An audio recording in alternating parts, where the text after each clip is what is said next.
Veja no ICL Notícias, segunda edição. Guerra do Aço. Donald Trump ameaça aumentar taxação e Fernando Haddad não entra no jogo. Presidente ou imperador? Trump volta a falar em comprar Gaza e entidade dos Estados Unidos aplica censura a pesquisadores brasileiros. Folia antecipada. Bolsonaristas acreditam que PGR apresentará denúncia contra Jair Bolsonaro antes do carnaval. Se acalme, se controle, porque Deus está no controle. O ICL Notícias, o veículo mais confiável do Brasil, está no ar.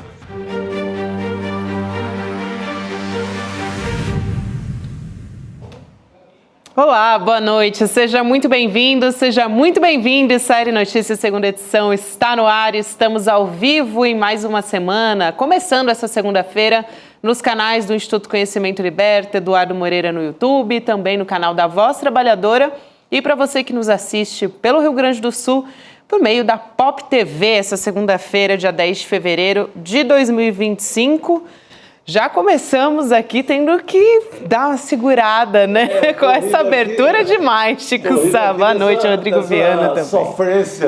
Sofrência aí quando o foi Bolsonaro... escolhida a dedo essa abertura. Com a camisa do esporte, a torcida do esporte não perdoa o Bolsonaro, porque qualquer time que ele vista a camisa, o time ou cai ou desanda depois. Aconteceu com o Santos, com vários. Então, não é bom. Não é bom sinal. Não é bom quando o homem veste a camisa do seu clube. Levou mais uma vaia o Bolsonaro, né, nesse fim de semana? Levou. Jogo do Palmeiras? Tá virando uma modinha agora, né? O segundo jogo seguido com vaia. E em Brasília, de novo. E em Brasília. Ele tá... Se era um teste, porque é um momento de teste para ele, né? Vou testar. Estou popular ou vai ter uma comoção nacional diante, por exemplo, de uma denúncia ou da minha prisão? Pelo estádio, pelos arquibaldos e geraldinos, como a gente dizia antigamente, por quem frequenta o estádio, ele está mal. Ele está mal. E em Brasília, hein, Gabi? Porque Brasília virou, nos últimos anos, um território da direita, infelizmente, né? Com eleição de senadores de direita, governador bolsonarista. Então, o Bolsonaro ir para jogo de futebol em Brasília, que ele imaginava que ia deitar e rolar, e levar uma vaia, é mau sinal para ele. Daqui a pouco a gente vai mostrar essa cena. Semana passada não é nem a primeira vez, né? É porque semana passada ele foi vaiado no jogo do Vasco. Isso. Lá no Mané Garrincha, até mostrei aqui na abertura do programa. E no fim de semana foi no jogo do Palmeiras. Aí é mais simbólico porque ele é palmeirense também, né? Eu sei lá o que ele é, viu, Gabi? Eu não sei o que. Todo dia diz ele. Ele muda de time toda hora, né? Também, coitado dos palmeirenses, né? De terem Não merecem ter essa companhia, né? Pelo amor de Deus. Exatamente, Chico.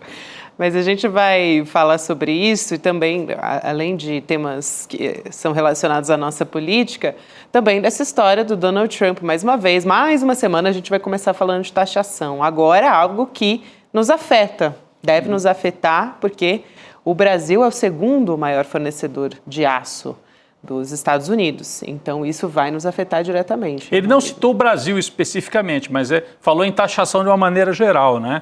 Então, se avançar, porque ele tem feito muito isso, né? É um stop and go, né? Vai, ameaça, depois recua, gera confusão e tal. Se mantiver a promessa de taxar o aço, sem dúvida aí o aço brasileiro, a indústria brasileira, sofreria com essa decisão do Donald Trump, Gabi. É isso aí. A gente também vai começar falando a respeito disso, né, Rodrigo? Sua abertura vai passar por isso também. Sim. Sobre a resistência, né, contra a extrema-direita. Mas desculpa, Sim. você ia falar. Não, eu ia dizer que também o Canadá vai ser, se tudo isso prosseguir, e vai, né, porque o Donald Trump tem realmente colocado em prática, não é só falácia essa história das taxações, mas também está fazendo muita ameaça e o Canadá é diretamente afetado porque seria o primeiro fornecedor. E a gente vai começar falando dessas resistências que incluem até o Canadá. Né? Exatamente, porque na semana passada o Eduardo Moreira veio aqui e trouxe essa ideia, com fatos concretos, não é assim um pensamento aleatório. Ele mostrou como que na Europa já começaram a cair as vendas dos carros da Tesla. Aí é uma reação contra o Musk, que é o principal nome do governo do Trump, depois do presidente Trump, né? Então, reação lá na Europa, mas quedas significativas, de 50%, 60% na Alemanha, na França, no Reino Unido, em outros países europeus, na Espanha, o carro da Tesla perdendo espaço. E não é que houve uma queda em geral da venda de carros elétricos, não. Aumentaram as vendas dos carros elétricos, mas caiu a venda do carro da Tesla, do Musk, como uma reação do consumidor europeu, nesse caso, à participação do Musk em atos nazistas. Ele se apresentou, fez aquele gesto, apoia o partido nazista, neonazista na Alemanha, então o Musk tem a oposição. Então, a ideia que o Eduardo Moreira trouxe é de que não vão nadar de braçada sem nenhuma oposição. Tem a oposição partidária, a oposição organizada, a oposição de movimentos sociais e também a oposição de consumidores. Na Europa, como eu acabei de falar, e surgiu, Gabi, no Canadá, um vídeo que a gente separou aqui, um rapaz canadense do interior do Canadá propondo boicote a empresas dos Estados Unidos. Ele propôs boicote à Amazon. Ele até disse que ele mora no interior do Canadá, que para ele usar a Amazon seria favorável, porque entrega lá na cidade pequena onde ele mora, que não tem tanta opção de consumo,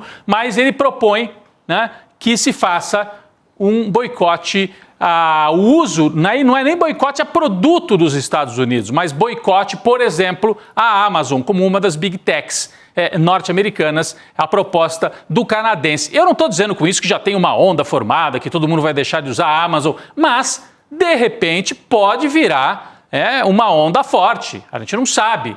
Na Europa começou com a coisa dos carros. No Canadá, tem gente já fazendo essa proposta. Vamos deixar de usar as big techs dos Estados Unidos. Mas daí vai usar o quê? Essa é uma questão. Vão surgir outras para concorrer? Vão usar o quê? Os correios tradicionais, né, que você usava para entrega? Vamos aguardar, mas eu quis trazer aqui como um exemplo da reação que começa. E olha, então no Canadá tem reação de consumidor e algo surpreendente que eu li agora no fim da tarde, um pouco antes de entrar ao vivo aqui no Série Notícias, segunda edição. O Trudeau, que é o primeiro-ministro do Canadá, que é primeiro-ministro já há um bom tempo, estava em baixa de popularidade, convocou a eleição. O partido de oposição a ele, o conservador, era favoritíssimo, com 20, 30 pontos de vantagem nas pesquisas, mas o Trudeau resolveu enfrentar o Trump, comprou a briga politicamente. E o que acontece? Acabou de sair informação. Últimas notícias. O partido de Trudeau acaba de fazer uma reviravolta notável nas pesquisas e agora está no caminho certo para vencer as eleições canadenses. O que quer dizer? Que se opor ao Trump, se opor ao Musk, pode dar resultado politicamente.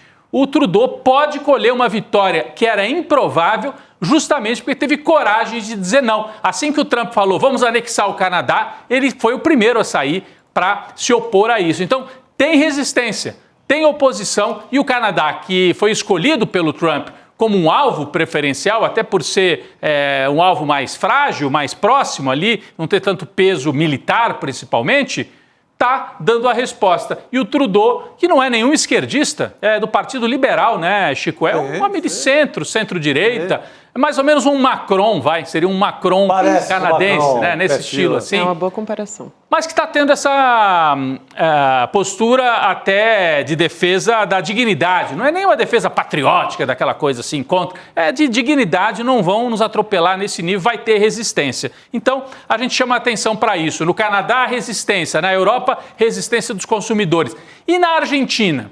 Falando da oposição, a extrema-direita achando que vai impor o seu discurso, muita gente se apavora e fala, então acabou, é uma onda que não tem como enfrentar. O Javier Milei foi para o fórum de Davos, ou Davos, na Suíça, e fez um discurso, Gabi, eu estava até de férias, mas eu vi que vocês noticiaram aqui, fez um discurso absurdo, atacando a população LGBTQIA+, comparando a população LGBT a pedófilos. Falou isso num fórum que é um fórum para debater economia. Mas ele fez esse discurso achando, vou tratorar, vou passar por cima dessa gente. Qual foi o resultado do discurso do Milei? Esse aqui. Ele derreteu a popularidade digital, estamos falando, não é a popularidade em geral na sociedade, mas é até a postagem do jornalista Rogério Tomás Júnior, que acompanha muito de perto as coisas da Argentina e da América Latina. Em menos de uma semana, a popularidade digital do Milei despencou quase 30 pontos. Antes do discurso em Davos, quando ele igualou homossexuais a pedófilos, ele tinha 61% de imagem positiva e 25% negativa. Depois disso, passou para 50% de imagem negativa. Quem é que está dizendo isso? É a oposição? É o Rogério Tomás Júnior? Não! É uma pesquisa trazida pelo canal La Nación, que pertence ao jornal La Nación, que por sua vez é um jornal conservador argentino, como se fosse o Estadão lá da Argentina. Muito tradicional, é um jornal que vem do século XIX. E o La Nación trouxe esse levantamento e divulgou no canal que o La Nación mantém. É um jornal, mas é também um canal no YouTube, La Nación. Vamos ver na próxima tela aqui a diferença antes do discurso e depois do discurso? Significa que teve resistência na sociedade. A imagem digital do Milei antes de Davos era 61% positiva e 25% consideravam que era negativa. Né? Antes de Davos, quando ele fez o discurso absurdo, atacando em bloco a população LGBTQIA+. Passou o discurso, fizeram a pesquisa uma semana depois e olha o que deu, inverteu a imagem do Milei nas mídias digitais. Vamos virar para a próxima página aqui, por favor. É a próxima tela que a gente tinha separado aqui, ó. Agora ele tem 50% de imagem negativa e 37% positiva depois de Davos, né? Percebam que isso aqui é uma captura de tela, por isso que está meio manchado assim. É uma captura de tela do programa da TV La Nación, né? Eles estavam divulgando isso. E eles não são anti-Milei, eles são liberais na economia, mas divulgaram isso aqui. Então, tem oposição. Mais de 1 milhão de pessoas foram para as ruas em Buenos Aires depois que o Milei fez esta afirmação. Ele achou que o momento está favorável, porque ele está sendo endeusado por setores liberais, pela condução na economia, por ter mandado muita gente para a zona de miséria e pobreza e tal, né? Mas, está conseguindo controlar a inflação, matando de fome, mas parece que está reduzindo um pouco a inflação da Argentina. Aí ele achou, agora é a hora de passar o trator. Tem oposição. Teve oposição na rua e caiu a popularidade nas redes, no mundo digital do Milei. Então, só para relembrar, né? Resistência no Canadá, resistência na Europa, resistência na Argentina. E ontem teve uma eleição na América Latina, na América do Sul, no Equador, um país atualmente governado por um presidente de extrema-direita, o Daniel Noboa. É da família mais rica do Equador. Bom, ele é o atual presidente, foi concorrer à reeleição e aí já deram como líquido e certo, vai ganhar no primeiro turno. O G1, né, da Globo até chegou a dar manchete, ó. Eleições no Equador, boca de urna dá vantagem a presidente Noboa. Segundo a pesquisa, Noboa obteve 50,2%, resultado que lhe dará a vitória em primeiro turno. Então estava assim, ó, vai ganhar no primeiro turno. É um sujeito de extrema direita, né, a favor daquele discurso de endurecimento total na segurança pública, já mandou invadir até a Embaixada do México. Então davam como certo que ele ganharia, né? Vamos ver, tem também a manchete de um outro jornal, acho que é El Comércio, que eu tinha separado aqui, que também, ó, um sondeio de boca de urna, ou seja, uma pesquisa de boca de urna mostra o triunfo, possível triunfo na primeira volta, no primeiro turno do presidente Noboa. Só que não, gente. Abriram as urnas e a candidata da esquerda chegou praticamente empatada. Aqui ainda era a turma achando que ele ia ganhar, ó, dizendo que ele ia passar de 50% no primeiro turno. Aí abriram as urnas. O que deu? Vou mostrar aqui, com 90% das urnas apuradas na eleição de ontem, como é que ficou o resultado. É a próxima tela, essa aqui, ó. O Daniel Noboa com 44,2% e a Luísa González, candidata da esquerda, apoiada pelo Rafael Correa, ex-presidente equatoriano, com 43,8%. Uma diferença microscópica aqui, ó, de 40 mil votos. 4.240.000 para o Noboa, 4.200.000 para a Luísa González. Ela tinha a chance de reduzir até mais, vai ser praticamente um empate no primeiro turno, obrigando a uma disputa em segundo turno. E quem vai ser o fiel da balança? Esse terceiro colocado, que teve 5% dos votos, que é um candidato que defende pautas indígenas, populações indígenas do Equador, que pode pender a balança para o lado da Luísa González. Já pensou? Aí seria uma vitória do Rafael Correa. É um país, o Equador, que tem um PIB equivalente a 5% do PIB brasileiro, não é uma economia tão grande, mas eu acho muito simbólico que essa disputa, que essa disputa esteja se dando com essa dificuldade para o candidato da direita, que é uma espécie de Milei lá da Argentina. Quem é o Daniel Noboa, atual presidente, e que achou que ia ganhar já no primeiro turno? Ele é de uma das famílias mais ricas, se não for a mais rica do Equador, família exportadora de banana. E o que fez o Daniel Noboa, entre outras coisas, durante o mandato dele? Ele está aqui nas imagens, ó. Daniel Noboa é um jovem, tá? O pai dele é um multimilionário lá do Equador, né? O que ele fez durante o mandato dele? Mandou invadir a Embaixada do México em Quito, onde estava um ex-vice-presidente ligado ao Rafael Correa, de esquerda. Mandou a polícia invadir para prender o sujeito num território internacional, na embaixada. Está aqui, as manchetes estão aqui. Polícia do Equador invade a embaixada, foi um escândalo internacional. Prende o ex-vice-presidente, invasão da embaixada mexicana. Então, é um governante de direita, de extrema direita, que não respeita nada, tentativa de tratorar tudo e está com dificuldade para ganhar. Está com dificuldade na reeleição. Tem resistência também ali no Equador. Quem é a candidata que pode enfrentar o Noboa, que vai enfrentar o Noboa no segundo turno e que pode ganhar? Luísa Gonçalves, advogada, né? Olha ela aqui, ó. Jovem advogada, é do movimento Revolução Cidadã, movimento comandado pelo Rafael Correa. Vocês lembram do Rafael Correa? Foi presidente do Equador, Gabi, Chico, naquele mesmo período em que estava o Rafael Correa. Ele apoia a Luísa. Naquele mesmo movimento em que estava o Lula nos primeiros mandatos, o Evo Morales na Bolívia, o Kirchner e a Cristina na Argentina, o Tabaré e o Mujica no Uruguai, o Lula aqui no Brasil. Enfim, o Rafael Correa foi daquela primeira leva de presidentes de esquerda, centro-esquerda aqui na América do Sul. Depois, saiu com grande popularidade, o Equador foi virando mais para a direita. Ele elegeu um sucessor que depois o traiu, né? Chamava Lenin até o sucessor dele.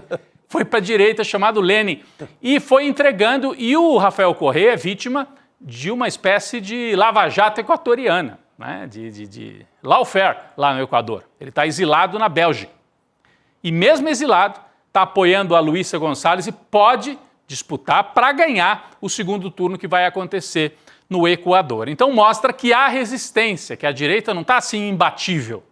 O Trump assusta, está fazendo essa tática de espalhar propostas absurdas para todos os lados, as pessoas tentam responder uma, ele já está na próxima, fala de ocupar Gaza, tratorar, fazer uma área de turismo, expulsando 2 milhões de pessoas, fica todo mundo, mas será possível? Será que ele vai fazer? Ele já anuncia outra coisa, aí mistura com a economia, aí volta para censura de livro, mistura de novo, área internacional, vai tomar a Groenlândia, vai invadir o Canadá, é uma tempestade.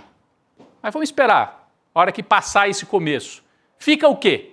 Se não melhorar a economia, o Trump vai ter cada vez mais oposição e quem se alinhou com ele pode se dar mal nesse momento. É claro que é uma onda perigosíssima, tem que ser contida e tem batalha, tem luta acontecendo em várias partes do mundo para conter essa onda de extrema-direita. Quem souber e tiver coragem de fazer o enfrentamento à direita trumpista, à direita do Milei, à direita desse Noboa no Equador, a médio prazo pode acumular força e ajudar a fazer uma reviravolta em várias partes do mundo.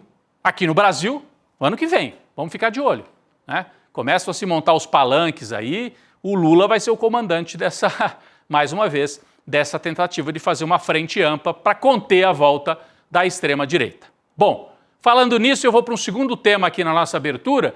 Hoje, aniversário de quem? Não é de uma pessoa, é de uma instituição, Partido dos Trabalhadores. O PT faz 45 anos no dia de hoje. Num 10 de fevereiro como hoje, a Assembleia que criou o PT em São Paulo. Para quem não se lembra, né, o PT, 3 forças principais que ajudaram a criar o Partido dos Trabalhadores. Militância da Igreja Católica, né, Chico, que na época era tão forte pelo Brasil inteiro. Fortíssima, as SEBs, Unidades Eclesiais de Base. Exatamente. Então, juntavam as SEBs com o sindicalismo que tinha renascido ali no fim da ditadura, com o Lula no ABC, com o Jacob Bittar em Campinas, com o Olívio Dutra lá no Rio Grande do Sul, Minas Gerais, movimento de professores, Betim, né, os metalúrgicos, Rio de Janeiro, Brasil inteiro. Então, igreja progressista, sindicalistas e grupos de esquerda desgarrados dos antigos partidos comunistas. Grupos que não se alinhavam com o Partido Comunista Brasileiro, nem com o PCdoB, nem com o PCB, e resolveram se juntar e ajudaram a fundar o PT 45 anos atrás. Era curioso observar as primeiras campanhas do PT. Eu lembro bem, a frase do Lula é: vote no 3, o resto é burguês, né? Não era 13 ainda, Gabi, era só o 3 o PT usou na primeira campanha para governador. O Lula foi candidato, vote no 3, o resto é burguês. Daí, o partido que tinha um discurso socialista, revolucionário, foi pouco a pouco, demorou um pouquinho nessa trajetória, se transformando de um partido socialista e até revolucionário no discurso para um partido de linha social-democrata. Partido que tinha e tem base popular, mas atua muito mais na institucionalidade, nos mandatos, nas assembleias, no Congresso, do que com o Partido Revolucionário. O PT nunca foi revolucionário de pegar armas, de propor revolução. O Lula sempre muito conciliador, negociador. Olha aqui, mais gente, tinha também gente da intelectualidade, né? O Sérgio Buarque de Holanda participou da fundação do PT, Florestan Fernandes e tantos outros intelectuais importantes brasileiros. E aí o Lula, né, ajudou na campanha das diretas, o PT participou, convocou os primeiros comícios. O primeiro comício das diretas foi um comício convocado pelo PT no estado do Pacaembu, na frente do estado do Pacaembu, em São Paulo. Não sei se a gente tem a imagem, eu acho que é esse aqui, um dos primeiros comícios, ainda antes do MDB, do Ulisses, Tancredo, aquela turma, Tancredo nem tanto, Franco Montoro entrarem na campanha, o PT é que lança a ideia direta já, e depois virou uma campanha muito maior do que o PT, né? Foi uma campanha da sociedade brasileira. Então, direta já, o Lula participa, lideranças do PT. Depois vem... a gente tem uma imagem curiosa aqui, que é quando Lula e Fernando Henrique andavam juntos, né, naquele período inicial. Aí, ó, o Lula chegou a fazer campanha de senador do Fernando Henrique. Convidou o Fernando Henrique para participar do PT, ele preferiu ficar no MDB. Né? PMDB, MDB, depois Tucano, né? Mas fizeram caminhos diferentes. Mas no começo estavam juntos, né, Chico? Totalmente. Eu lembro desse comecinho aqui, né, lá nos anos final dos 70, começo dos 80. Depois veio a campanha de 89, que é o grande momento de afirmação do Lula e do PT, em que o PT se afirma como o grande partido de esquerda no Brasil, porque ultrapassa o Brizola, ultrapassa o trabalhismo como partido de esquerda. Vai para o segundo turno contra o Collor. O Brizola estava ali como herdeiro do Getúlio, do Jango, e o Lula, por meio ponto percentual, vai para o segundo turno, destrona, né, o PDT e o Brizola como herdeiros da esquerda, como principal força da esquerda, e vai para o segundo turno com o Collor. Foi uma campanha marcante, né? Daí o Sapo Barbudo surge nesse momento, o apelido dado pelo Brizola. Exatamente. Ironicamente, num debate de televisão. Quando ele fala do segundo turno, né? Vamos fazer a elite engolir esse sapo barbudo quando o Brizola apoia o Lula contra o Collor. Bom, eu não quero aqui incumpridar, a história é longa, né? Então, tem 89, depois as campanhas de derrota contra o Fernando Henrique Cardoso, depois, finalmente, Lula ganha a eleição de 2002 e são 13, 14 anos de hegemonia no poder, com 2 mandatos dele, um mandato da Dilma, quase meio século de história. Passa pela derrubada da Dilma, né? Nós podemos avançar aqui nessas imagens e chegar até Lula no poder, depois Lula elegendo a Dilma e, por fim, a derrubada da Dilma, Lula preso e o retorno. Então, é uma história já, um arco histórico muito grande. Né? É um baita roteiro, né? Tem um livro muito bom que eu recomendo, do Celso Rocha de Barros, PT, uma história. Muito bom. Saiu pela Companhia das Letras, um livro extraordinário. E conta essa história. Contando a formação, os momentos difíceis, durante escândalos do PT, as ressurreições, né?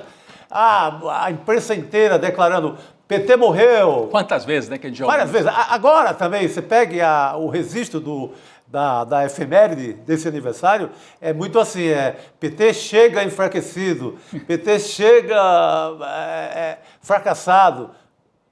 É um pouco forçado, O né? Celso pega a linha de quantas vezes essas mortes foram anunciadas, né? E nunca essa morte se deu para o PSDB. E não para o PT. Que a mídia inteira julgava como o maior partido do Ocidente.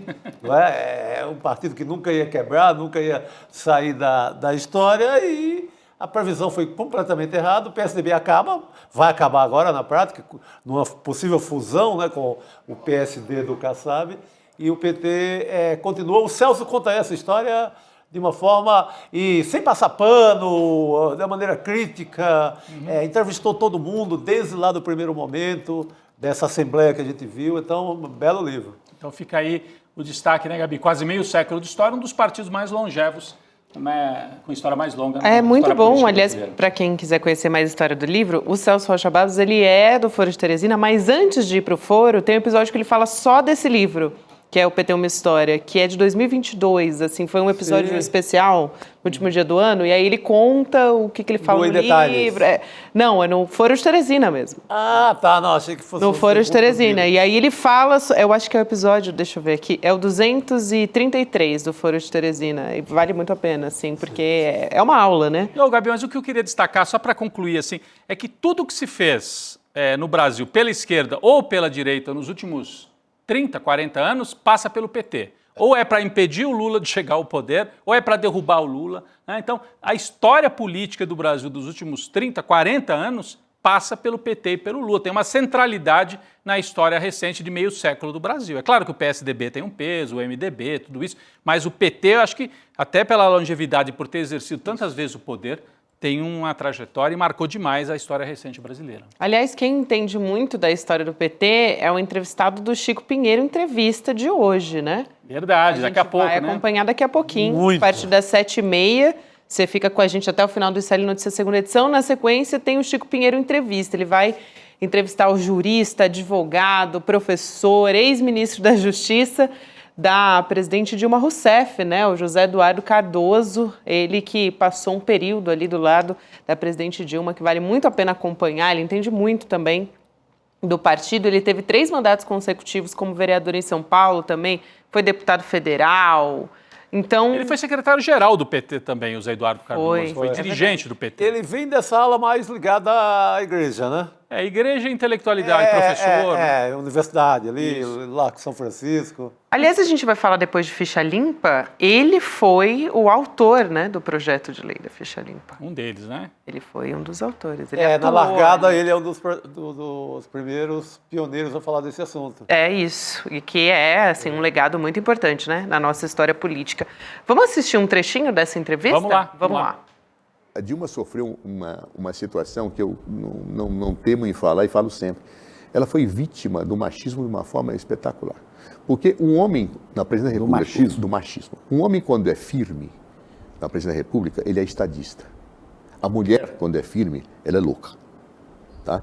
Essa concepção de como Dilma era uma pessoa firme, de pulso firme, essa mulher é desequilibrada, essa mulher... Saiu até a matéria em revista dizendo que ela tomava remédios, etc. Tal. Isso é de um machismo total. Ela era dura? Era dura. Na maior parte das vezes que ela foi dura comigo, eu posso dizer o seguinte, ela tinha razão. Tá? Talvez não precisava ser tão dura, mas ela era dura e colocava a casa em ordem. Isso, para mim, era lido até como uma situação que eu achava que ela fazia para ter o controle da situação administrativa. Mas ela sofreu muito machismo por força disso. Você acha que não dava para ter sido um pouco mais flexível na negociação política? Olha, aí cada um é o seu jeito, né? Por exemplo, o Lula é um talento, né, na parte das relações. Dilma é um talento na parte administrativa e de gestão. Mas cada macaco no seu galho, né? Quer dizer, Dilma era muito boa da gestão, Lula é muito bom da parte da política e você se complementa com os seus auxiliares. E Dilma procurava fazer isso.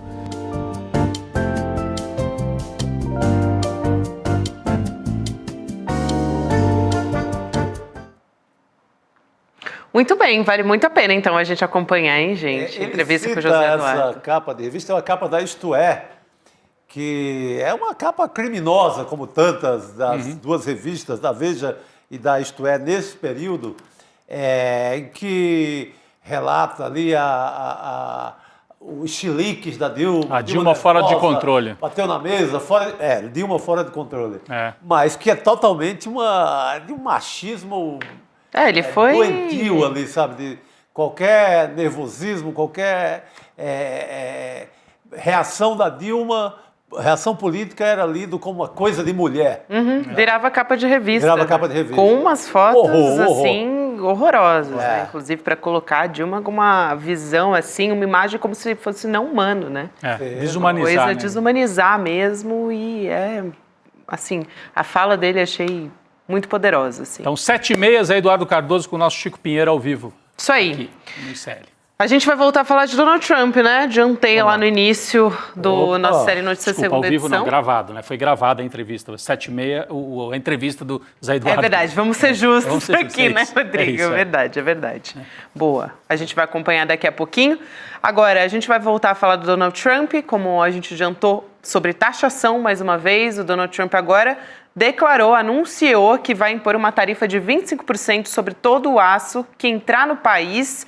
Um anúncio que foi feito para os jornalistas que estavam acompanhando um Trump no avião presidencial ontem. Ele estava viajando para acompanhar a final do Super Bowl. E daqui a pouquinho a gente vai conversar com o Jamil Chad e Heloísa Vilela sobre isso. O Jamil Chad, inclusive, já está aqui com a gente. Só queria trazer um pouco sobre a fala do ministro da Fazenda, Fernando Haddad, sobre isso. Porque ele está com uma postura bem cautelosa, já falou até em rede social a respeito disso. Falou que só vai comentar sobre esse assunto quando a decisão for formalizada mesmo pelo governo dos Estados Unidos. Então, um pouco até diferente, assim, na mesma linha que ele foi o Geraldo Alckmin, né? Ele agora há pouco falou sobre isso também. Ele falou, olha, vamos aguardar, né? A disposição é sempre a de colaboração, uma coisa bem conciliadora, muito parecido com o discurso do presidente Lula também nas relações internacionais, né? Uma postura do governo Lula que é muito dessa forma.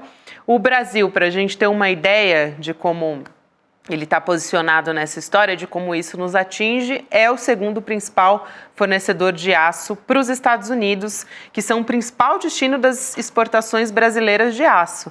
Então, vamos chamar o Jamil Chad para a gente se aprofundar um pouco nessa história da taxação do aço nos Estados Unidos. O Jamil que está diretamente lá em Nova York. Jamil, boa noite. Boa noite.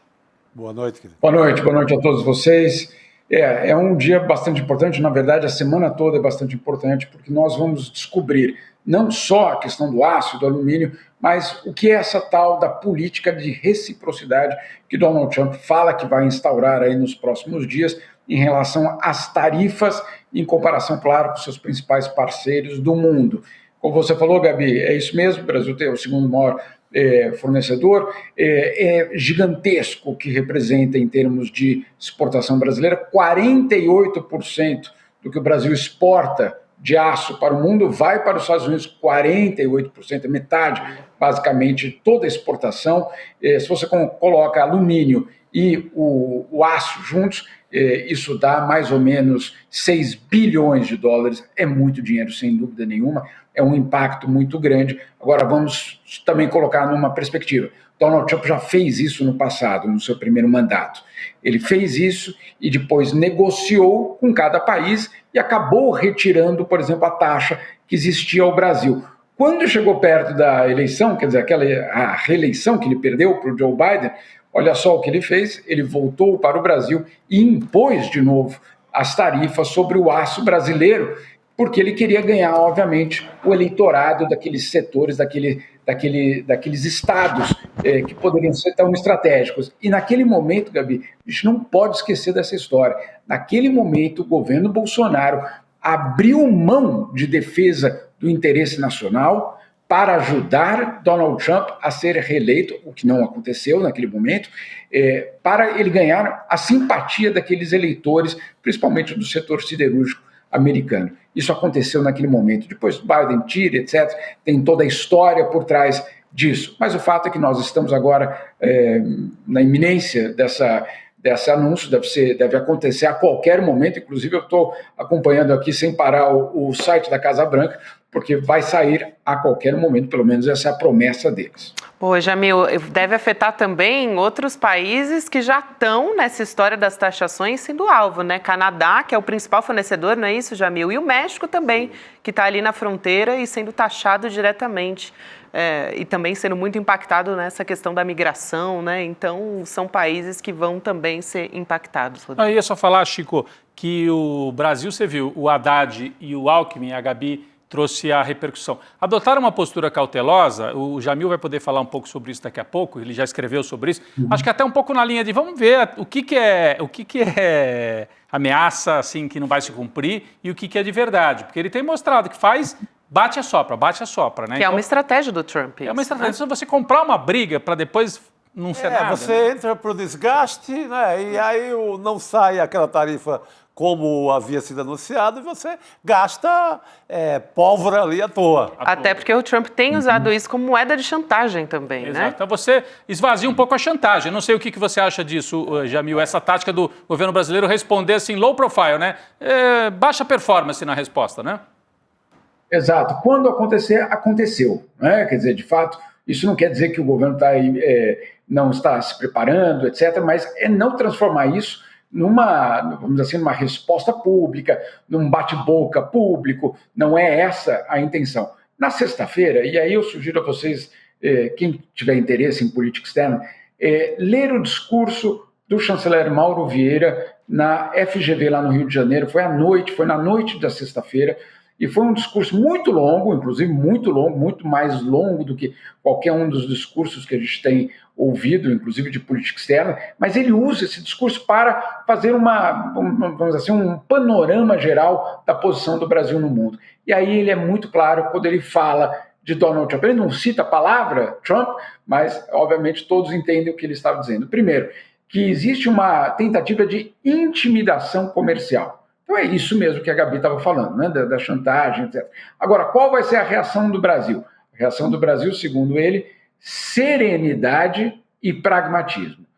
Qual é a serenidade? É isso que o Rodrigo está falando, ou seja, não expandir o problema, não ampliar, escalar o problema antes dele acontecer. E pragmatismo que é atuar, né? De fato, uma vez afetado, o Brasil, pelo menos é a indicação do governo brasileiro, de que vai atuar, já fez um mapeamento de como pode ser afetado, listas, etc, etc, etc. Inclusive, listas, eu diria, muito mais sofisticadas do que simplesmente de um banimento geral dos produtos americanos ou uma tarifa de 20% a todos os produtos americanos. Não é isso. É justamente dosar e saber como aplicar tudo isso. Na questão migratória, aquela que a gente viu semana passada, etc., o governo brasileiro considera que deu resultado. Ele conversou, foi criado um grupo de trabalho com o governo americano e não seguiram um caminho, vamos dizer assim, da denúncia pública, de acusações nas redes sociais, etc., justamente para permitir que haja um espaço para negociação. Houve espaço para negociação, muitos problemas foram resolvidos, não todos, mas o processo é esse mesmo. E agora a esperança de que possa ser feito o mesmo na questão comercial. Eu não tenho tanta certeza se Donald Trump está tão disposto assim a negociar tudo o tempo todo.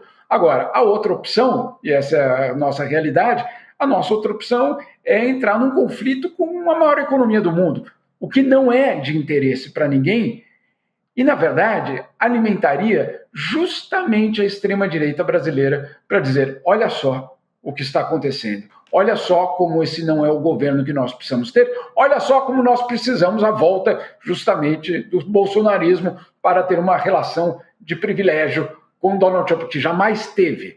Jamais houve esse privilégio que o bolsonarismo sempre disse. Essa é uma outra história. Mas, enfim, alimentaria ainda mais vamos dizer assim, esse movimento doméstico brasileiro. É uma falácia, né? Até porque o Brasil virou um par internacional durante a gestão do Jair Bolsonaro, né? Mas eu estou curioso para ver os governadores, viu, Jamil? Estou curioso para ver a reação dos governadores que vestiram bonés do Trump agora, como o Tarcísio de Freitas, o entusiasta também do Trump, como o Zema, Minas Gerais, que tem muito aço, produz muito aço. O Cláudio Castro, do Rio de Janeiro. Eu estou curioso para ver esses patriotas que amam o Trump e agora diante de um possível tarifaço que pode acontecer. E um outro ponto, além dessa questão política, que o Jamil, só vou colocar um outro elemento, depois você traz, não sei se a Gabi quer acrescentar algo.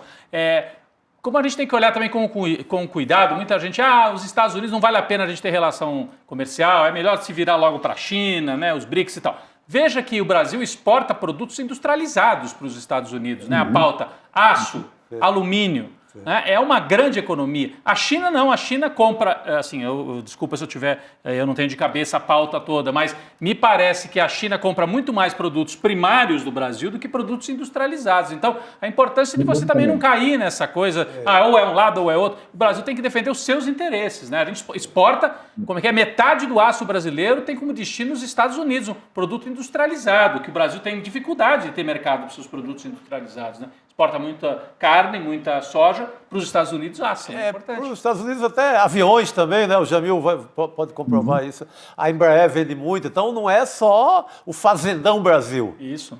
É outra parada. Então, temos que tomar cuidado com essa leitura. Inclusive, é muito importante, porque não é o Fazendão Brasil que ganha com o mercado americano. São justamente esses setores fundamentais, inclusive, para a geração de valor agregado no Brasil. Né? Então, é importante, 2024 foi o ano que teve o maior volume de exportação de produtos industrializados do Brasil para os Estados Unidos, ou seja, é algo fundamental. Agora, tem um elemento curioso dessa história, porque o Trump falou o seguinte, olha, reciprocidade, se eu tenho um déficit com vocês, ou se vocês não me tratam de forma justa, o que nunca dá para a gente entender exatamente o que é tratar de forma justa, enfim, vocês não tratam a gente de forma justa, eu vou colocar tarifas em vocês. Mas olha só os dados do Brasil com os Estados Unidos. Os americanos têm um superávit comercial com o Brasil há mais de uma década, todos os anos. Então, assim, não há como você dizer que eles estão sendo prejudicados no mercado brasileiro, porque, de fato, eles estão vendendo mais do que nós estamos vendendo para eles. Agora, claro, a gente sabe que Donald Trump, alguns chamam de negociador, outros chamam de gangster. Mas, enfim, vamos dizer, o negociador Donald Trump, obviamente, vai saber aonde pegar para atrair o seu próprio interesse. Então, por exemplo, na questão do etanol, o Brasil cobra tarifas de 18% para o etanol americano entrar no Brasil.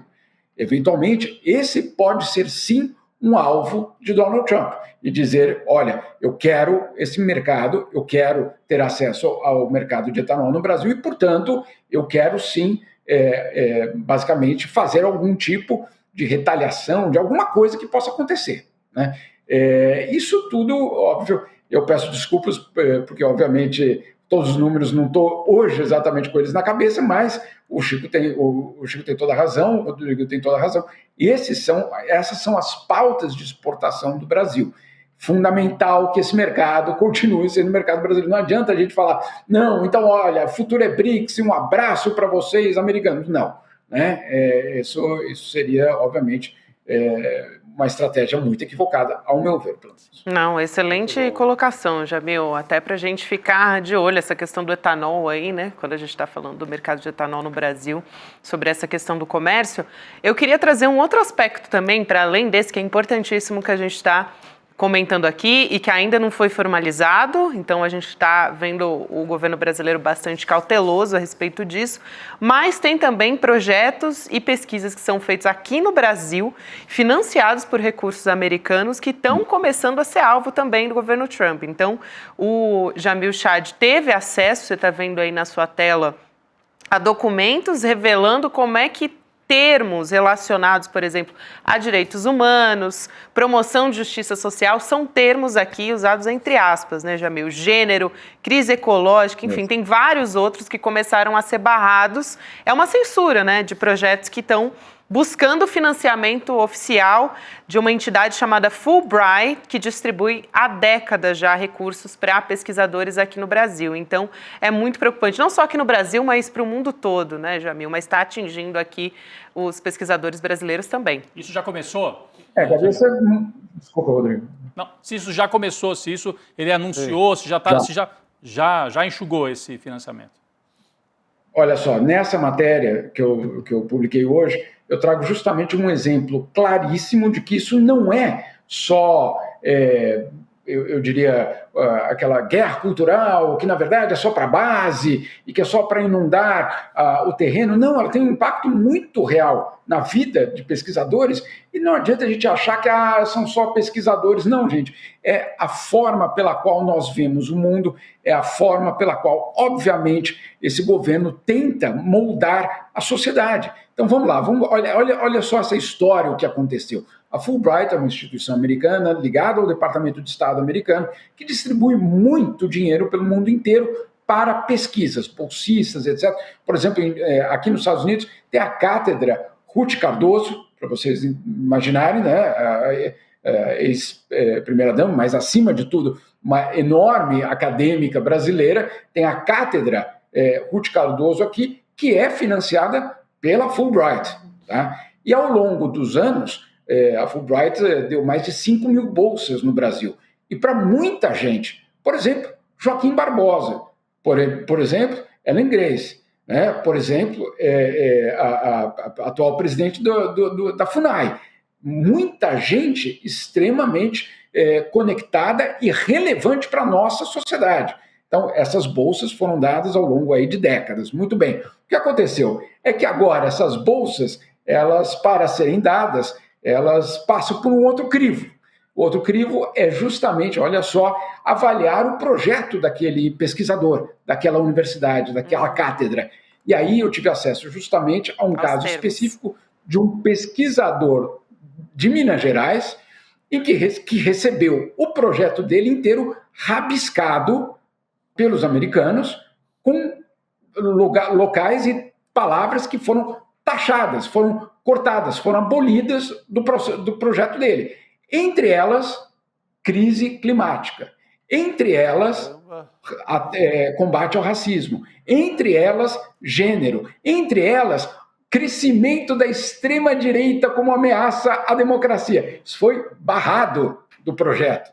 Né? Então, assim, e esse pesquisador, com uma coragem muito grande, porque não é fácil você simplesmente ir e falar coisas e expor justamente a censura que você está sofrendo, ele foi e me entregou, basicamente, todas essas informações. São informações absolutamente que provam que essa censura não é só no discurso do Trump, na Fox News, ou etc. Não, atinge a pesquisa, atinge a forma que nós estamos construindo a sociedade. Se você não pode mais fazer pesquisa, Gabi, sobre saúde reprodutiva e sexual, se você, Rodrigo, não pode fazer mais pesquisa sobre a questão climática, se o Chico não pode mais fazer pesquisa sobre a violência racista nas sociedades, nós estamos dizendo, e nós, estou aqui usando, obviamente, o governo americano, nós estamos dizendo que isso não existe, que isso não é para ser pesquisado, que isso não é para ser pesquisado, porque, no fundo, nós chancelamos tudo isso. E essa é a grande, obviamente, o perigo de tudo isso. Antes disso, até uma daquelas medidas que a Casa Branca colocou, né, uns decretos que o Trump assinou, quando a gente veio falando do discurso dele, né, não existe mais gênero e tal, ele publicou um decreto, assim, gente, com medidas que são políticas, que vão ser implementadas. Quer dizer, olha, nas escolas agora não pode mais usar o termo X, Y, Z, não pode mais ter política para receber, enfim, pessoas LGBTQIAP+, e por aí vai. Então, assim, isso está detalhado, está virando política, né? Aliás, está virando não, né? Está sendo retirado de política pública, é o contrário. Me lembrou isso, mas agora impactando diretamente pesquisadores brasileiros também, o que é muito lamentável. E tem até, na mesma linha disso, o ataque da gestão do Trump à USAID, né, o Jamil, essa agência humanitária dos Estados Unidos, a principal agência humanitária dos Estados Unidos, que justamente tem acordos do governo Bolsonaro com essa entidade também. Eu queria que você explicasse melhor, também está na sua coluna do UOL, queria que você explicasse um pouco melhor essa história que ele está chamando de corrupta agora, a agência, é isso? Desculpa, só uma coisa, é uma grande onda da extrema-direita brasileira atacando, dizendo que que aqui no passado a gente chamava de USAID, né? Assim, abrasileirando, né? Tinha até o acordo MEC-USAID, a gente dizia aqui no Brasil. Dizendo que essa agência, que é importante, Gabi, só para complementar, sim, é uma onda, os influenciadores aí bolsonaristas estão nas redes, dizendo que a USAID, ou a USAID, financia a esquerda globalista no Brasil. Não, que financiou, inclusive, a eleição. Eles puxaram a questão do TSE de volta com esse detalhe. Então é um ataque central, né? E que a direita brasileira estava ecoando esse ataque. Né? Vamos aproveitar e chamar até o tweet do Guga Noblar, lembrando isso. O Guga Noblar falou disso. Isso, aí o Jamil pode comentar tudo também, vou te passar, Chico, mas aqui, ó, o que diz o Guga Noblar. Flaga urgente, olha aí a USAID, que Bolsonaro nunca ouviu falar, financiando a esquerda no Brasil. Aí ele retoma um tweet do Bolsonaro de 2020, dizendo, em mais uma demonstração da sólida parceria entre Brasil e Estados Unidos, o Ministério da Saúde recebeu em setembro as 2 últimas remessas de ventiladores pulmonares doados pelo governo americano via USAID, completando os 1.000 equipamentos prometidos pelo presidente Donald Trump. Ou seja, a parceria estava no governo Bolsonaro. Estava totalmente, estavam dentro. É impressionante, porque é o seguinte, quando o Bolsonaro vem aqui para os Estados Unidos em março de 2019, um dos grandes anúncios dele é uma parceria com a USAID e o governo do Bolsonaro, na verdade, com o Ministério do Meio Ambiente de um tal de Ricardo Salles, que também tuitou, olha essa esquerda com a USAID, não sei o quê. Ele fechou um acordo, né, o Ministério do Meio Ambiente de Ricardo Salles fecha um acordo durante a visita de Jair Bolsonaro aqui para os Estados Unidos para criar um fundo para investir na Amazônia de 100 milhões de dólares. Entendeu? Esse foi o acordo que, né, 2019, grande anúncio, inclusive a assinatura foi todo um auê, e está no comunicado, na declaração conjunta daqueles 2 presidentes, Jair Bolsonaro e Donald Trump. Está na declaração, não foi uma coisa sigilosa, que ninguém está sabendo, etc. Não, foi oficialmente colocado na declaração final. Não sei se vocês sabem, numa visita oficial, claro, muita coisa acontece, mas só os principais anúncios entram na declaração final dos presidentes. Aquilo ali é o que fica da viagem. E o que ficou da viagem, entre outras coisas, foi um acordo entre Ricardo Salles e o USAID, né? Quer dizer, na verdade, a pasta do Ricardo Salles e o USAID durante a visita do Bolsonaro. Então, agora eles falarem que não sabem de nada, que não sei o quê, olha só a esquerda, é de uma hipocrisia absurda, porque eles fizeram acordo com a USAID e nunca questionaram, inclusive, né, nunca questionaram a corrupção de nenhum desses acordos. Será que foram só... Aí eu fico pensando, Rodrigo, eu acho que é isso, viu? Eu acho que eu descobri. Só 2 acordos daqueles mais de centenas de acordos que a USAID fez pelo mundo, só 2 acordos são limpos. O de Jair Bolsonaro no meio ambiente e a questão dos ventiladores. Todos os outros são corruptos. Só pode ser isso, né, cara? Porque é uma agência corrupta, mas os meus acordos com eles foram bem, tá tudo bem, fiquem tranquilos. Na verdade, eu nem me lembro deles. A cara nem arde, né? A cara nem arde, gente, para a pessoa, né, achar que é só dar um Google, né, que a gente consegue encontrar as evidências. É isso.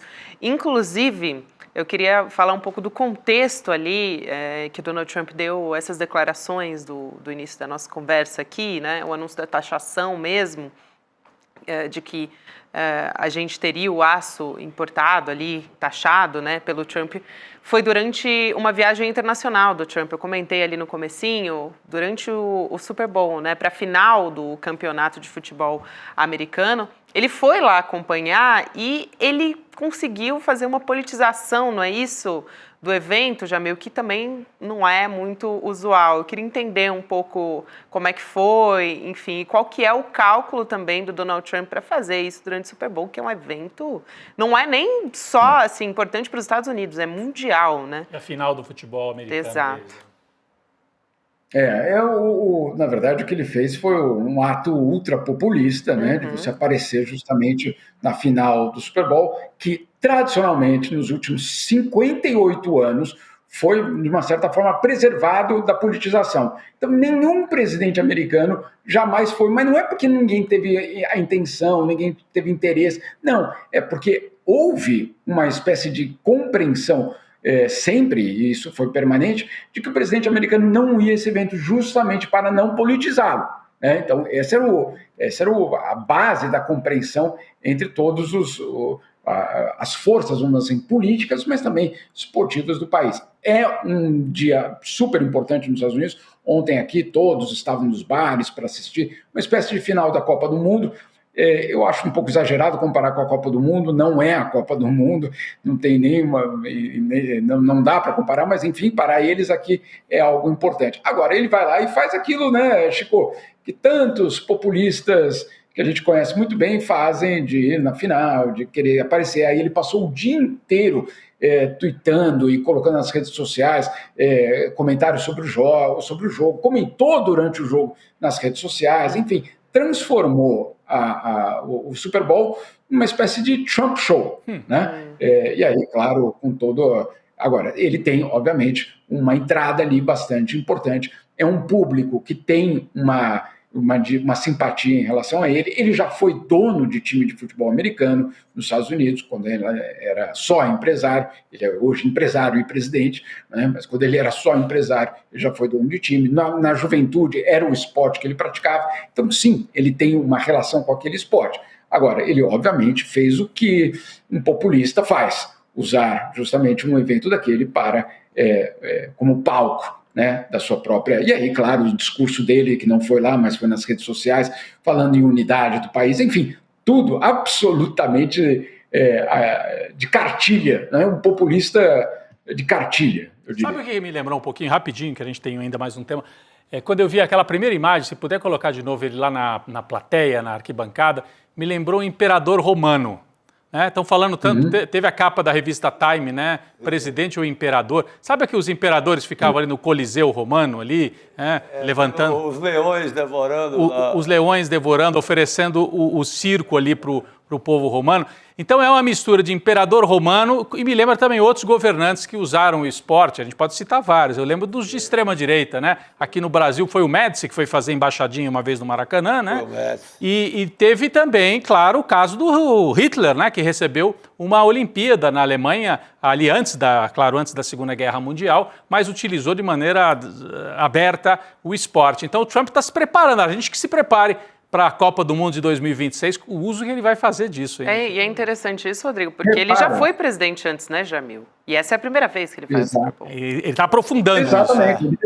Perfeito, Gabriela. Ele teve 4 anos para fazer isso. Ele não tinha feito nenhuma vez. Ele não fez nenhuma vez. Né? Então, assim, obviamente, ele está mais radicalizado, o movimento está mais empoderado. Então, sim, essa é uma direção claríssima. E lembrando que o ano que vem o Chico vai estar aqui nos Estados Unidos para a Copa do Mundo. Opa! E aí... Esperamos que sim, né, Chico? Certeza. Boa, queremos. Eu acho que nessa Copa do Mundo a gente vai ver coisas muito curiosas. A primeira delas é porque ela é disputada no Canadá, México e Estados Unidos. Quero ver se até lá eles se entendem, né, para começar a história. Mas, se vocês olharem, todas as vezes que ele é filmado no Salão Oval, na sua mesa presidencial, atrás dele, colocado de forma super estratégica, tá o troféu lá. Tá a taça da Copa do Mundo. Né? O que é uma sinalização, não ao americano, vamos dizer assim, comum, não aqueles que estavam ontem no Super Bowl, justamente aos latinos, né? Aos latinos, ao mundo hispânico e também ao resto do mundo, porque o mundo inteiro sabe o que é aquela taça, não precisa estar nem escrito embaixo, né? Taça da Copa do Mundo. Não, você não precisa. O mundo inteiro sabe o que aquela taça significa. Então ele, obviamente, faz disso já hoje uma plataforma política, sem dúvida nenhuma.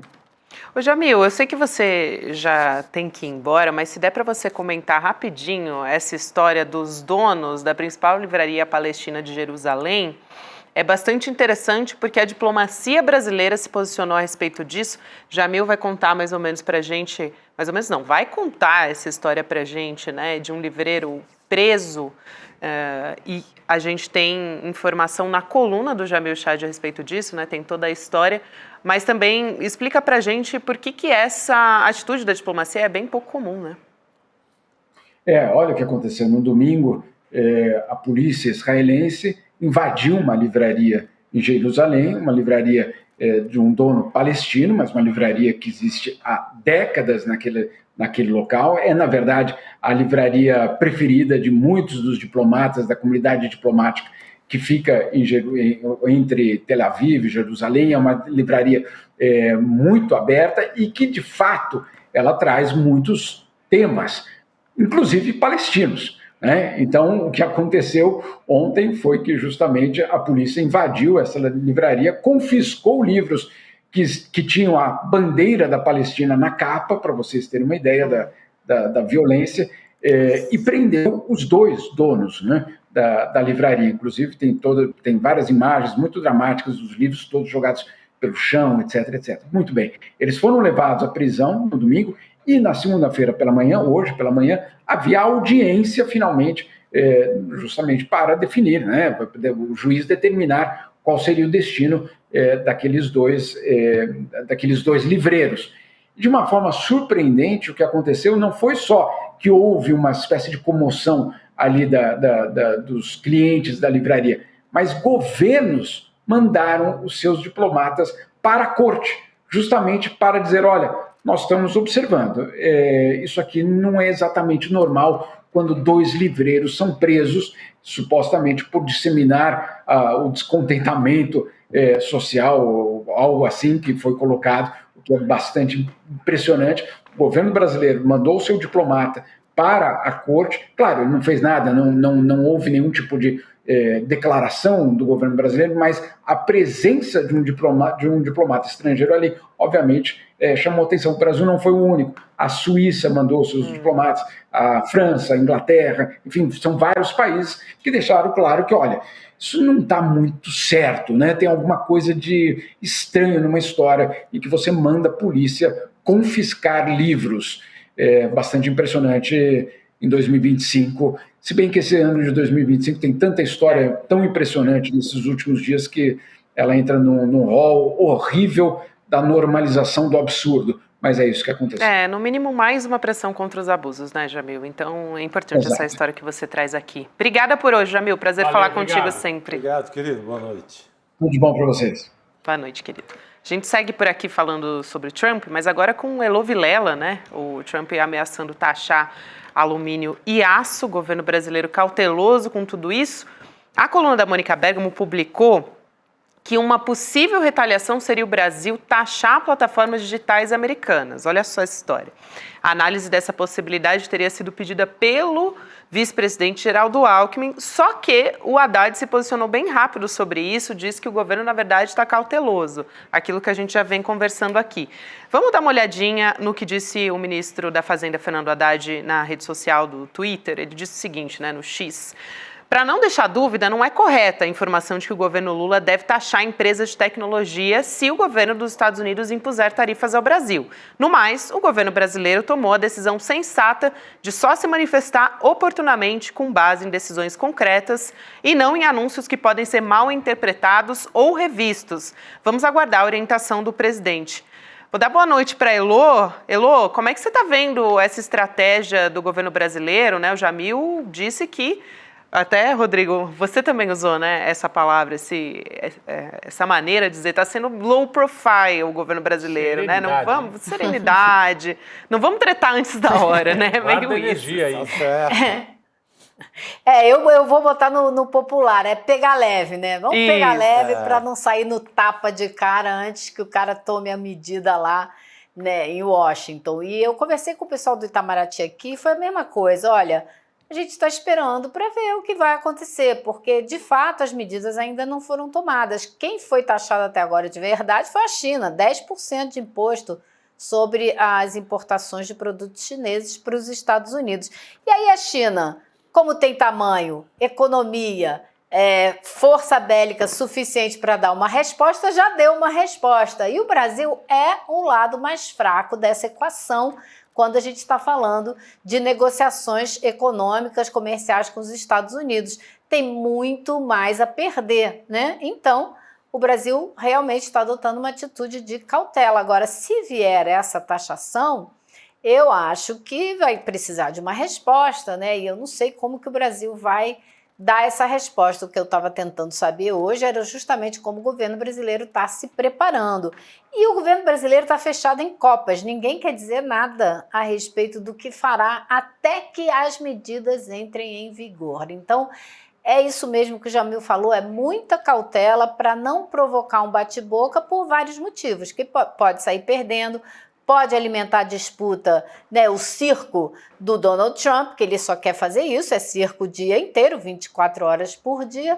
Então, ninguém quer botar lenha no governo brasileiro, ninguém quer botar lenha no show do Trump, né? Então, é esperar para ver o que vai acontecer. Elô, eu vi nessa fala do Haddad que a Gabi trouxe para a gente aqui, transcrita, né? Uma cautela também contra o show, para evitar o show da extrema-direita brasileira. Porque imagina se já começa a ganhar corpo essa ideia, o Brasil, em retaliação à taxa do aço, vai taxar o filme da Netflix, vai taxar a compra da Amazon e tal. Vira um pandemônio do Pix. E isso tem colado no Haddad. Então ele foge. Ele já foi rápido dessa vez. Aprendeu alguma coisa com o Pix. Aprendeu e tem que ter cautela mesmo.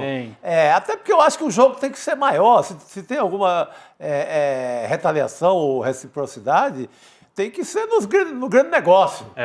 Você ir pegar esse serviço que atinge ali a classe média de alguma forma, que pode ser repassado, quem sabe, não é legal. E aí vão subir o preço e falar, tá vendo? O Lula retaliou e ferrou você que queria comprar o seu filme da Netflix. Não tenho nenhum amor pela Amazon, nem pelo Elon Musk, nem por ninguém. Mas tem que ter esse cuidado. Cuidado, claro. Você vai entrar em mais uma discussão de taxa. É uma discussão zero boa para o governo. Senão já vem o Nicolas Ferreira daqui a pouco fazendo... Não, o Nicolas já deve estar com os vídeos prontos. Né? Porque esse jovem canalha, ele vive disso. Né? Isso. Mas não pode fazer ainda porque o governo brasileiro não tomou nenhuma atitude e nem anunciou a ideia ou a intenção de tomar nenhuma atitude. Eu acho que vocês trazendo essa discussão do Pix, né, ela deu assim uma lição muito séria para o governo e o cuidado está sendo 3 vezes maior do que era antes, né? Muito, muito maior. Hoje eu fui até numa conversa lá no Palácio do Planalto sobre um programa que vai ser lançado amanhã, mas que eu não posso falar nada ainda, porque é uma conversa que está embargada até que ele seja anunciado, mas o que eu queria dizer é o seguinte, é o cuidado que foi tomado para apresentar esse programa para um grupo de jornalistas, para ser muito bem explicado, muito bem minuciosamente detalhado, para que não haja nenhum ruído na comunicação. E eu acho que essa lição ficou e, claro, é exatamente isso, é o medo de virar a taxa do Netflix, ninguém vai deixar isso acontecer, né? Então, acho que o governo está certo, tem que tomar cuidado e só vai se posicionar abertamente quando a medida for adotada. Agora, claro que os estudos do que fazer estão andando, né, gente? Claro, ninguém está sentado, né, no Itamaraty, no Ministério da Indústria e Comércio, nos outros ministérios, esperando o Trump falar. Claro que não, tá todo mundo já preparando alguma resposta, né? Sem dúvida. E acho que pela imprensa vão sair, assim, em bastidores, informações de bastidores, possíveis respostas do Brasil. Agora, enquanto isso, eu acho que o Haddad está com uma postura correta de se precaver. Esse assunto era o mais esperado, zero surpresa.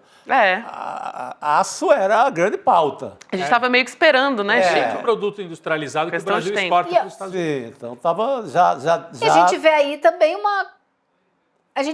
uma coerência de ação, né? Porque se a gente pensar na maneira como o Brasil reagiu ao problema da deportação de imigrantes, foi o mesmo tipo de atitude. Nada de bater boca em público, nada de levantar a bola para o circo do Trump.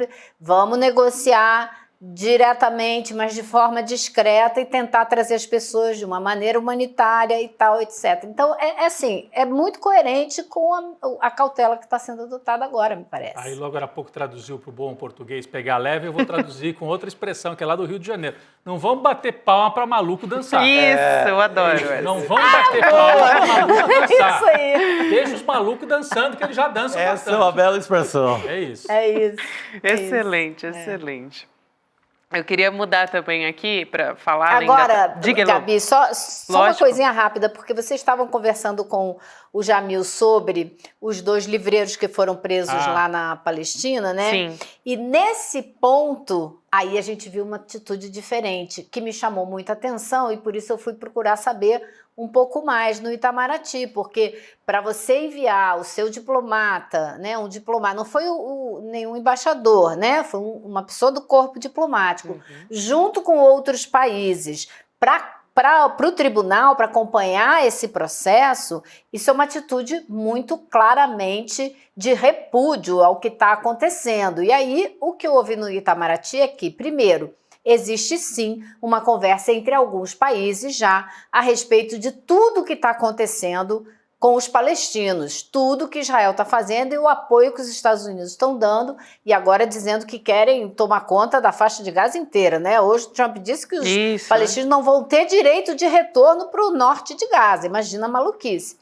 Então, o que esse diplomata me disse foi o seguinte, está, aquela linguagem diplomática, né? Mas está chamando muita atenção de vários países o que está acontecendo na Cisjordânia.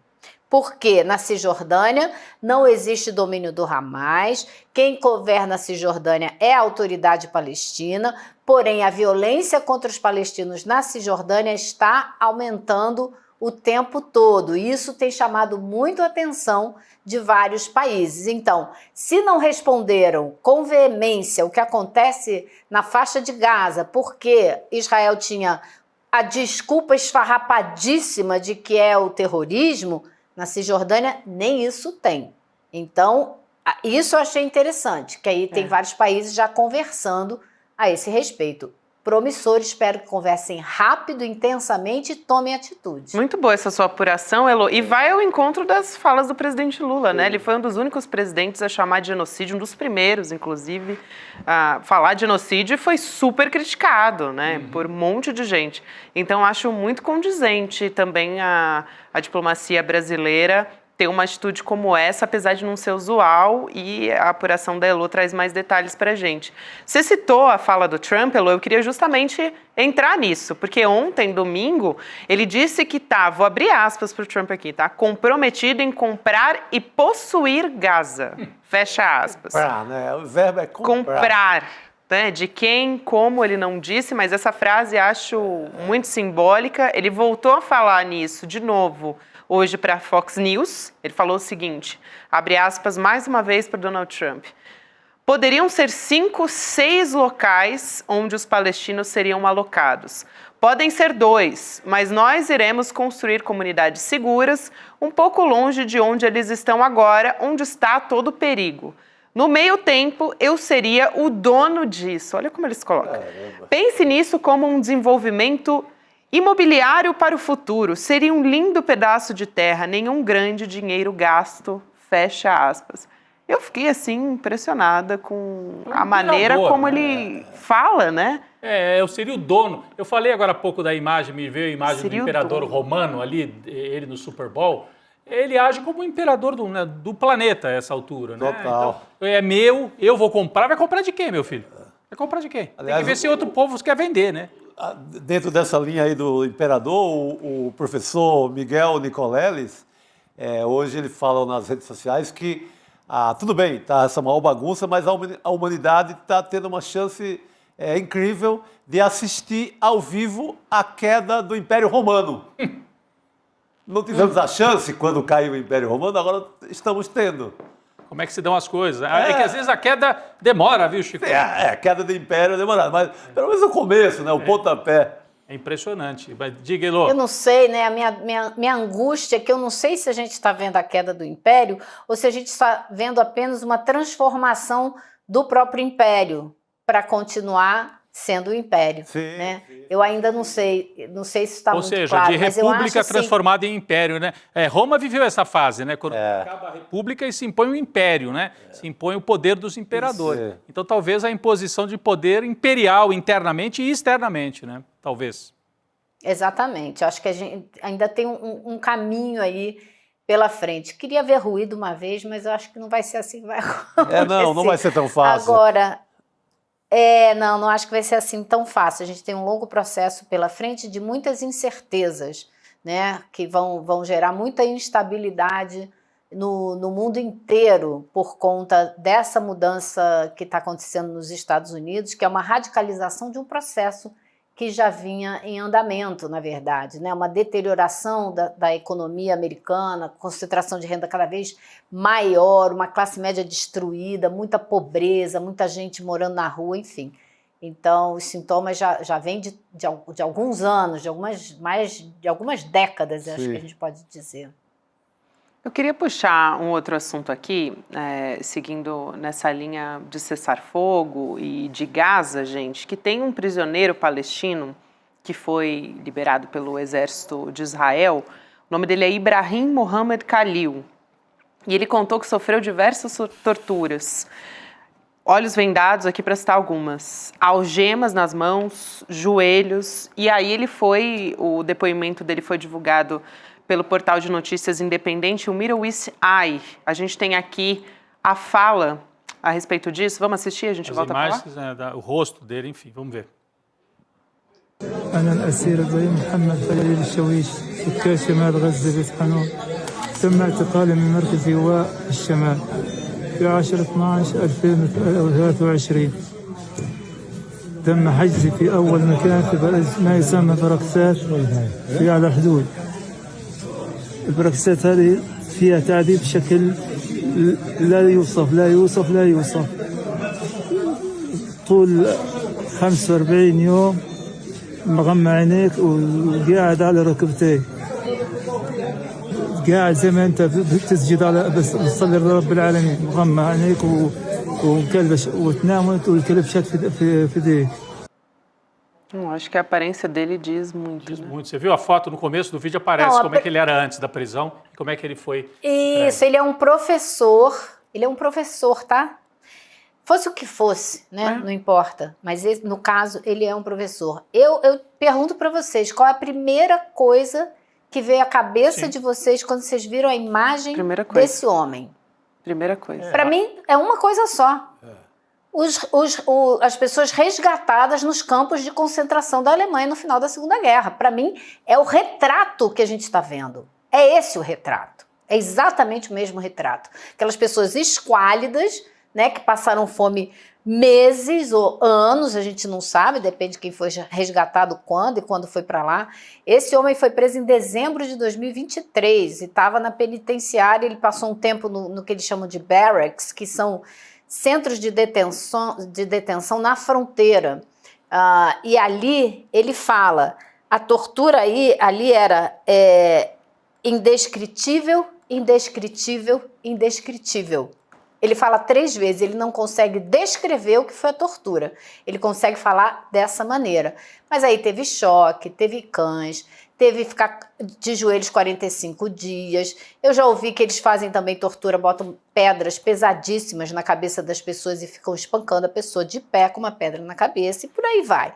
Então, assim, né, tortura é uma coisa que o nosso vocabulário está muito próximo. Tem muito pouco tempo que a gente está descrevendo as torturas bárbaras que o regime militar impôs aos brasileiros que se opuseram, né, à ditadura, e agora a gente está vendo falar desse tipo de tratamento para os palestinos. E ainda tem um canalha de um presidente dos Estados Unidos dizendo que eles não vão voltar.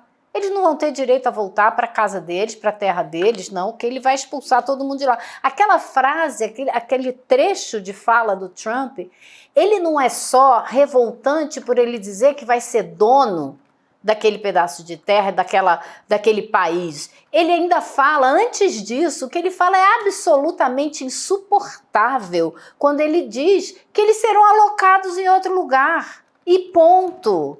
Né, como se ele fosse o dono da vida de todas essas pessoas que passaram, inclusive, por essas torturas, por esse tratamento que resultaram no que a gente está vendo no rosto desse homem, que é um de vários, né? Agora, ele impõe uma ideia absurda, né, Elo, de deslocar 2 milhões, vamos falar, a população de Gaza, 2 milhões, para arredondar, até um pouco mais, né? 2 milhões de pessoas. Então já falou, vão para a Jordânia e para o Egito. Primeiro que o Egito não quer... Está quebrado, né, também. Economicamente também... E o Egito já disse que não aceita. O Egito nem mal abre a fronteira para passar. A gente viu durante a guerra, quando a Elo até estava lá na Cisjordânia, a gente acompanhava a dificuldade que era para chegar avião, chegar mantimentos pelo Egito. Então, me parece que é muito mais uma ameaça. Eu não consigo enxergar isso sendo cumprido, né? Deslocamento de 2 milhões de pessoas. Como é que vai ser isso, Heloísa? Olha, Rodrigo... quando eu estava lá, tem mais de um ano, Vocês vão se lembrar. A gente conversou aqui no programa, eu fiquei sabendo naquela época que já existia um plano de esvaziar toda a faixa de Gaza e depois expulsar todos os palestinos da Cisjordânia, gente. É esse o plano que está em ação desde o começo. Não adianta a gente pensar, vai ser impossível fazer isso. Isso está sendo feito, isso está acontecendo efetivamente, seja por assassinato, seja por expulsão. E vai continuar se o mundo não tomar uma providência séria. Por isso que eu disse que conversem de forma mais acelerada e que tomem uma atitude. Porque só uma atitude mundial de bloqueio e de cortar relações e de isolar completamente o Estado genocida de Israel é que vai solucionar esse problema, porque senão eles vão até o fim. Eles já se propuseram a isso e agora tem todo o apoio dos Estados Unidos para botar esse plano macabro em ação, não porque ele já está, mas levar até o fim esse plano macabro. Bem que foi, a gente ficou, nossa, olha só, né, Donald Trump, ali quando o Joe Biden estava no final do governo, Donald Trump assumindo, a gente, nossa, olha, mandou alguém do governo dele, Donald Trump, para apoiar no cessar-fogo, né, que tipo de estratégia vai ter? Essa é a estratégia política de Donald Trump, né? O Gabi, o cara que é o enviado dele para o Oriente Médio, que foi lá forçar a assinatura desse acordo e parar com o bombardeio, é um empresário do setor imobiliário, cara. Sabe? Pronto. Preciso dizer mais alguma coisa? Não precisa. Elô, para a gente também aqui repercutir contigo, mais um assunto internacional, a gente vai ter na sexta-feira em Munique, na Alemanha, a Conferência de Segurança de Munique, que é um fórum informal sobre segurança mundial. Existe desde 1963, para dar uma contextualizada aqui para quem está nos acompanhando, e reúne chefes de Estado, ONGs, ministros, enfim. Esse ano, o relatório desse ano aponta que a ideia do Trump de comprar Gaza tem a ver com o que a gente está falando aqui. É um sinal de que os Estados Unidos deixaram de ser uma âncora de estabilidade, estou usando aqui um termo utilizado por eles, tá? Âncora de estabilidade, para se transformar num risco contra o qual é preciso se opor. Então, a gente está vendo, quer dizer, é uma espécie de pressão internacional, né? Os Estados Unidos transformados num foco de instabilidade, é mais ou menos o que diz o relatório prévio, né, desta conferência de segurança. Ou seja, gera insegurança pelo mundo. É isso que está dizendo essa conferência, esse texto prévio da conferência. Pelo relatório, dizer que os Estados Unidos estão deixando de ser uma âncora de estabilidade, já dá para sentir o grau de conservadorismo desse grupo, né? Porque os Estados Unidos nunca foram âncora de estabilidade em lugar nenhum do mundo. É o país que tem maior número de bases militares pelo mundo afora, é o país que bombardeou dezenas de países, né, desde o fim da Segunda Guerra Mundial até hoje. Outro dia a China divulgou a lista dos países que os Estados Unidos já bombardearam desde então, e a lista é longa. Então, eles nunca fomentaram milhões de disputas regionais e continuam fazendo. Agora, para essa organização estar preocupada com o grau de instabilidade que o governo Trump está trazendo para a humanidade, a gente tem que realmente parar e pensar, né? Porque até essa organização está preocupadíssima com o que o governo Trump está anunciando que vai fazer. E eles falam também, eles vão discutir esse ano na conferência essa instabilidade. O pano de fundo é o mundo unipolar ou o mundo multipolar.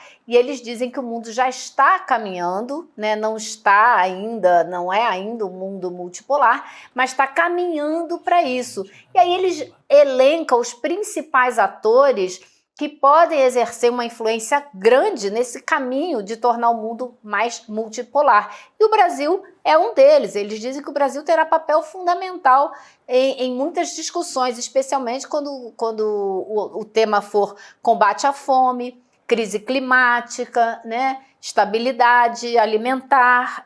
São alguns dos temas que o Brasil vai ter muita influência, eles dizem.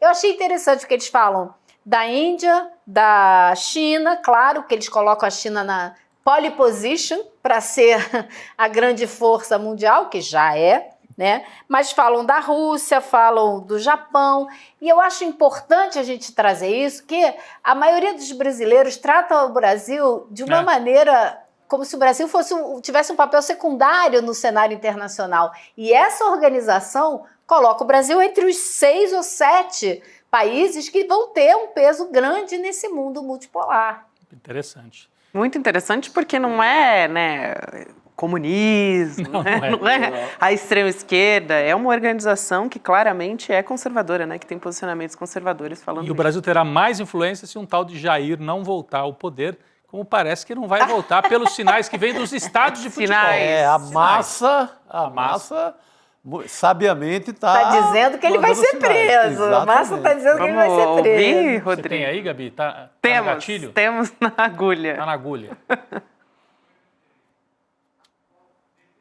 Temos. Jair. Já vamos de futebol, colocar. Jogo do Palmeiras. Vamos lá.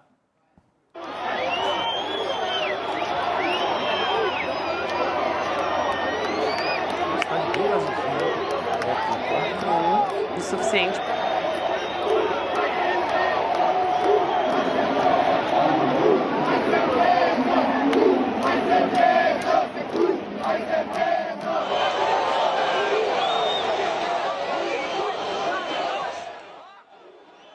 Ali é um imperador decadente, né? Eu falei do Trump no outro. Né? Pra quem não entendeu, vai ser preso. Vai ser Só para explicar. Falou de Arena Romana. Você tava doida para repetir isso, né, Gabi? Só tava aqui tentando fazer uma tradução, Fala de novo, né?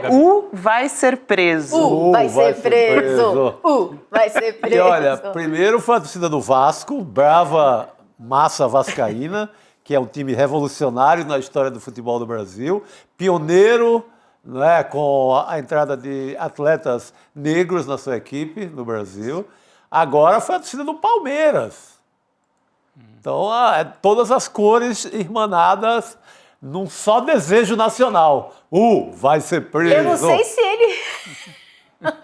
Eu não sei se ele ficou lá no jogo do Palmeiras, né? Mas no do Vasco ele se mandou. Se mandou no do Vasco. Vazou. Aliás, estádio vazio, hein? Tem pouco palmeirense em Brasília.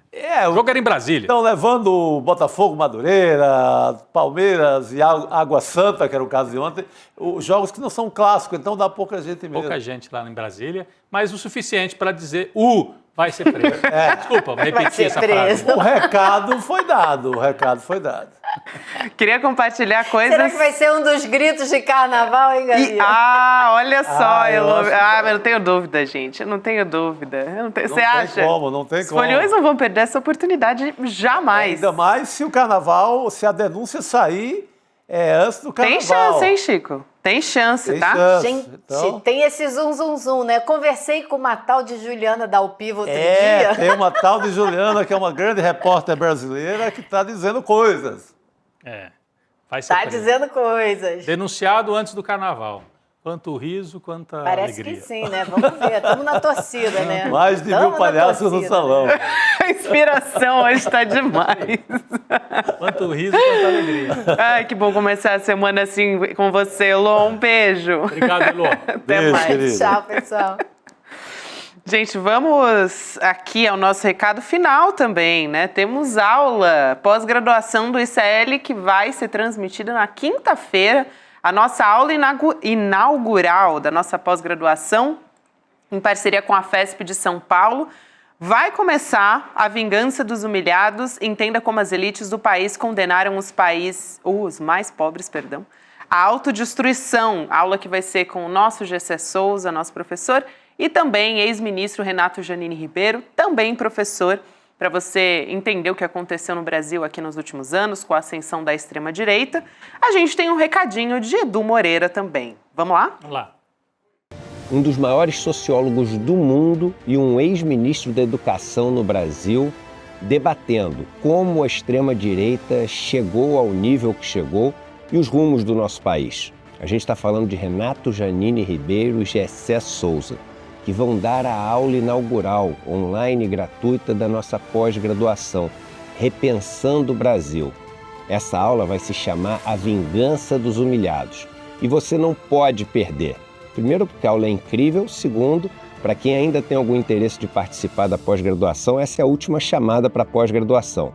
A aula vai acontecer dia 13 de fevereiro, uma quinta-feira, às 8 horas da noite. Vamos ter essa aula incrível. Ao contrário.